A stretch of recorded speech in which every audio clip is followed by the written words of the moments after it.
National media press club के प्रादेशिक कार्यालय में धूमधाम के साथ मनाई गई पत्रकार पुरोधा स्वर्गीय गणेश शंकर विद्यार्थी की जयंती। साथ में हुई हम बैठक। नेशनल मीडिया प्रेस क्लब के प्रादेशिक कार्यालय काकादेव कानपुर में बड़े ही धूमधाम के साथ संगठन द्वारा पत्रकार पुरोधा स्वर्गीय गणेश शंकर विद्यार्थी जी जयंती के शुभ अवसर पर उनकी प्रतिमा पर माल्यार्पण व पुष्पांजलि अर्पित करते हुए उनकी याद में धूमधाम से जयंती मनाई गई। संगठन के राष्ट्रीय अध्यक्ष एम.डी. शर्मा व राष्ट्रीय महामंत्री एडवोकेट उमाशंकर त्यागी द्वारा पत्रकार शिरोमणि, स्वतंत्रता संग्राम सेनानी, अपनी कलम की धार से विदेशी हुकूमत को झुकाने वाले स्वर्गीय गणेश शंकर विद्यार्थी जी के जीवन एवं योगदान पर विस्तार से प्रकाश डाला गया। सभी उपस्थित सदस्यों व पदाधिकारी ने उनकी प्रतिमा पर पुष्पांजलि अर्पित की।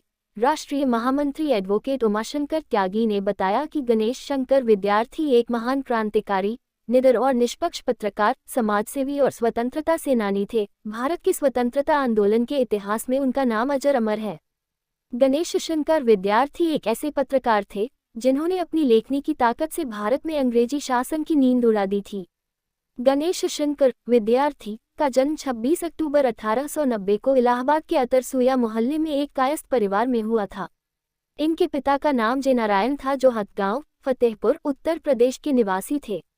इनके जीवन संघर्ष से पूरी तरह भरा रहा। उन्होंने प्रसिद्ध लेखक पंडित सुंदर लाल के साथ उनके हिंदी साप्ताहिक कर्मयोगी के संपादन में सहायता की, लेकिन आर्थिक स्थिति ठीक न होने के कारण लगभग 1 वर्ष तक अध्ययन के बाद 1908 में उन्होंने कानपुर के करेंसी ऑफिस में 30 महीने की नौकरी की, पर एक अंग्रेज अधिकारी से कहासुनी हो जाने के कारण नौकरी छोड़ कानपुर के पृथ्वीनाथ हाई स्कूल में सन 1910 तक अध्यापन का कार्य किया।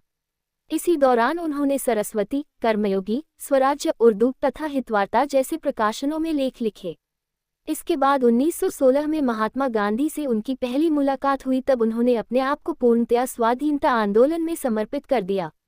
उन्होंने सन 1917-18 में होम रूल आंदोलन में अग्रणी भूमिका निभाई और कानपुर में कपड़ा मिल मजदूरों की पहली हड़ताल का नेतृत्व किया। सन 1920 में उन्होंने प्रताप का दैनिक संस्करण आरंभ किया और उसी साल उन्हें रायबरेली के किसानों के हितों की लड़ाई करने के लिए 2 साल की कठोर कारावास की सजा हुई। 25 मार्च 1931 में कानपुर में भयंकर हिंदू मुस्लिम दंगे हुए, जिसमें हजारों लोग मारे गए।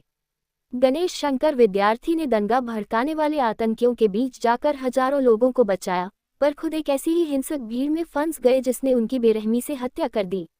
एक ऐसा मसीहा जिसने हजारों लोगों की जानें बचाई थी, खुद धार्मिक उन्माद की भेंट चढ़ गया। गणेश शंकर विद्यार्थी और उनका अखबार प्रताप आज भी पत्रकारिता का आदर्श माना जाता है। इसके बाद संगठन की जिला कार्यकारिणी चुनाव से संबंधित एक अहम बैठक भी आयोजित की गई। बैठक में सभी सदस्यों व पदाधिकारियों को हिदायत दी गई कि वह किसी भी अपराधी व नैतिक कार्य में लिप्त किसी भी व्यक्ति को अपना सदस्य न बनाएं, केवल साफ सुथरी छवि वाले व्यक्तियों को ही संगठन की सदस्यता दिलाएं। आपस में सभी एक दूसरे का सहयोग करें, एक दूसरे की ताकत बने, अनैतिक कार्य से दूर रहते हुए संगठित होकर आपस में एक दूसरे का सहयोग करें। चुनाव प्रक्रिया पर कोई आपसी मतभेद न करें। संगठन पदाधिकारियों का चुनाव निष्पक्ष होगा। आज की बैठक में प्रमुख रूप से राष्ट्रीय अध्यक्ष एम.डी. शर्मा, राष्ट्रीय उपाध्यक्ष धर्मेंद्र सिंह, राष्ट्रीय महामंत्री एडवोकेट उमाशंकर त्यागी, मंडल महामंत्री वीरेंद्र शर्मा, मंडल मंत्री पप्पू यादव, कानपुर जिलाध्यक्ष अमित कुमार, जिला उपाध्यक्ष के द्विवेदी, जिला सूचना मंत्री अमर वर्मा, जिला प्रचार मंत्री सुहेल मंसूरी, जिला मीडिया प्रभारी शादाब रईस, जिला कार्यकारिणी जुबैर खान, कानपुर देहात जिलाध्यक्ष शिवकरण शर्मा, खुलासा कानपुर संपादक संजय शर्मा, हिंदुस्तान अलर्ट न्यूज संपादक कृष्णा शर्मा, वरिष्ठ पत्रकार अजय कुमार त्रिपाठी, आकाश वर्मा, राजकुमार, हामिद हुसैन, बबीता वर्मा, रूपेश कुमार, एसपी सिंह, नितिन कुमार, दीपक जायसवाल, मनीष कुमार, दीपक यादव, अनिल मिश्रा, सत्येंद्र कुमार, राहुल निषाद, सूर्य प्रताप सिंह, ललित कुमार, सुजीत कुमार, दीपू इत्यादि सदस्य व पदाधिकारी रहे उपस्थित। आप इसे कैसे देखते हैं? साथियों, मैं बताना चाहूंगा कि जिस समय स्वर्गीय गणेश शंकर विद्यार्थी जी का समय था, उस समय की पत्रकारिता अत्यंत जटिल दुष्कर थी, क्योंकि उस समय हमारा देश पराधीन था। कहा गया पराधीन सपने सुख लाए, कि जो व्यक्ति पराधीन होता है तो उसको सपने में भी सुख की अनुभूति नहीं होती है। लेकिन आज हम लोग उन क्रांतिकारियों के बलिदान के स्वरूप स्वतंत्र भारत में सांस ले पा रहे हैं और स्वतंत्र रूप से पत्रकारिता कर पा रहे हैं। तो साथियों, मैं कहना चाहूंगा कि उस समय की पत्रकारिता में और अब की पत्रकारिता में जमीन आसमान का अंतर है। आज हम स्वतंत्र रूप से कुछ भी लिख पा रहे हैं। तो जैसा कि कहा गया कि हम लोकतंत्र के चौथे स्तंभ हैं, तो हम समाज को आईना दिखाने का कार्य कर रहे हैं। जहाँ पे हमारी कार्यपालिका व्यवस्थापिका कुछ भी गलत करती है तो वहाँ हम उसके खिलाफ भी लिखने से गुरेज नहीं करते।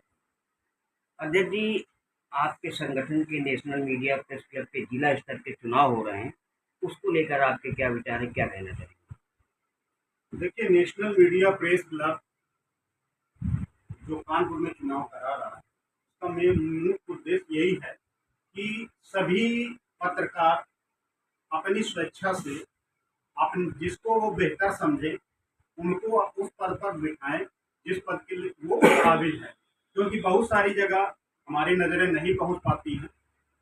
और तो ऐसे में जो सदस्यों के बीच रह करके उनका बराबर साथ दे रहा है, उनके लिए बराबर खड़ा है, तो ऐसा व्यक्ति अगर उनके लिए पद के रूप में या पदाधिकारी के रूप में उनके साथ खड़ा होगा तो निश्चित ही संगठन को और आगे बढ़ने की जो है संगठन और आगे बढ़ेगा और जो है हमारे सदस्य और पदाधिकारियों को और भी इससे बड़ी ताकत मिलेगी। सर, और भी तमाम संगठन हैं, उन संगठनों की अपेक्षा नेशनल मीडिया प्रेस के बारे में आप क्या कहेंगे, कैसे देखते हैं?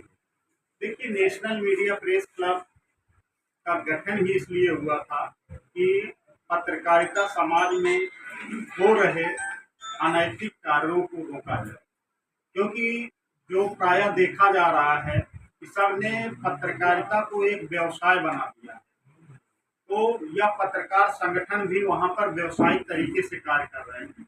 लेकिन नेशनल मीडिया प्रेस क्लब आज तक केवल समाज और देश के लिए कार्य कर रहा है, अपने पत्रकार भाइयों के लिए कार्य कर रहा है और उनको आगे बढ़ाने के लिए कार्य कर रहा है और निरंतर करता भी रहेगा। जहां किसी को समस्या होती है वहां सभी भाई मिल करके पहुंचते हैं और सहयोग भी करते हैं और करते रहेंगे।